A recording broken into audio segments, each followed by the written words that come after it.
Okay, and Jerry, this question is for you. What do you say to people when they talk about not buying a home and getting pre-approved for a home because they can't afford the home they want? Well, I try to educate them on, let me look at it. Okay, let's take your app. Let me see what your income is, and if necessary, I'll send me their W-2s and pay stubs, and then I'll look at their debts. That's why it's so critical to pull an application, because a lot of people don't know. So you try to listen to what their concerns are and why they think they can't afford, and then look at their application and their income and look at their debt payments. And quite honestly, if I don't think they can afford it, I'm pushing to do it. I mean, the worst thing you can do is have somebody get into a house and have them fail and, end up foreclosing on it. Don't ever want to run into that situation. So it's an education process. And I'd say probably 80–90% of the people that apply have no clue, and they're nervous and they don't understand. So you take a look at that. But I mean, a lot of people have a lot of debt and credit cards and student loans and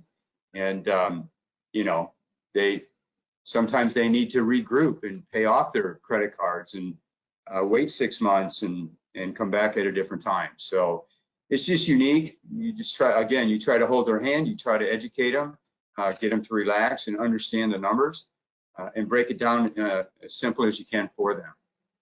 So great. I do that. Do you think the values in the housing market will go down over the summer? Should they wait to buy a house? Well, from what we're seeing, definitely not. Like I said, we just won one multiple bid situation and we've lost multiple.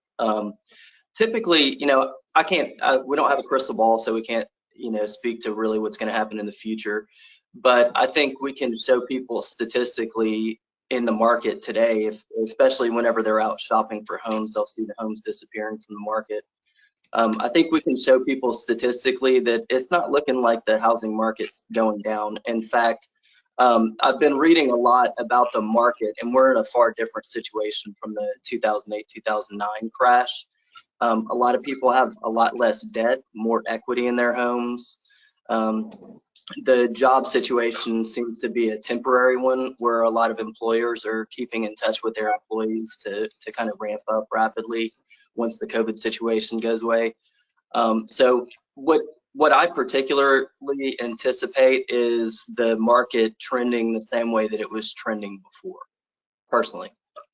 So that's kind of what we've been talking about in our office is just, we'll keep an eye on things, but until something shows us a sign that the housing market's not going in the same direction as it was before COVID, we don't have any reason to believe it.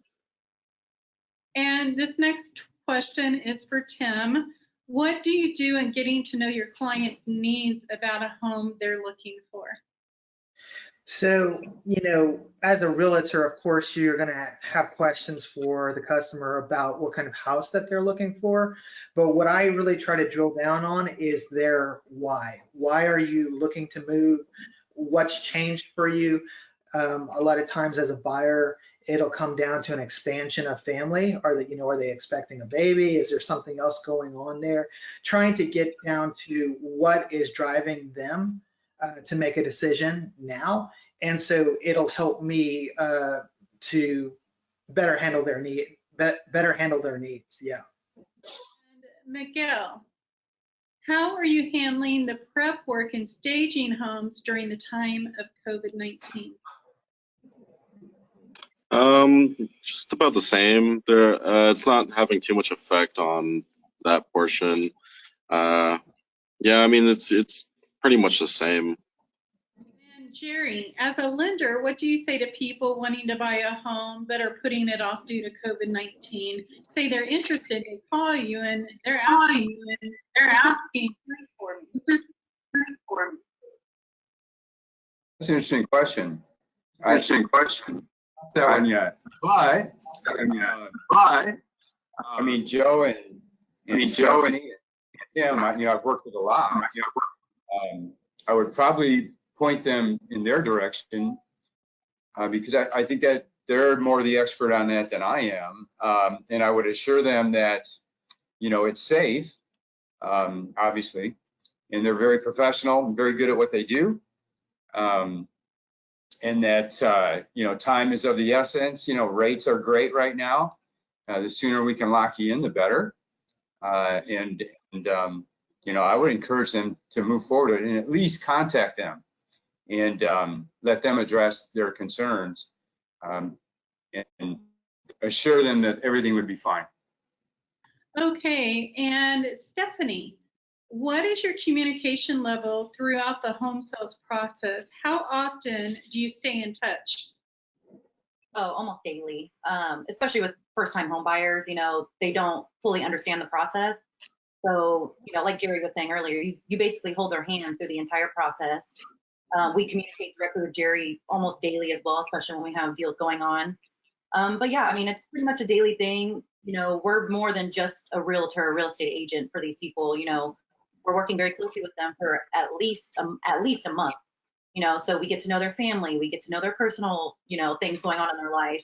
So, I mean, it's definitely a daily communication level for sure.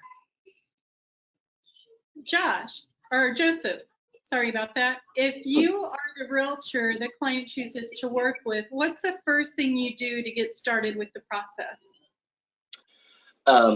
Once they choose, we just go to work. I think showing the clients that you're there for them and that your time is their time and that you're willing to put the extra effort into finding the home that they really want and matching their needs to your needs.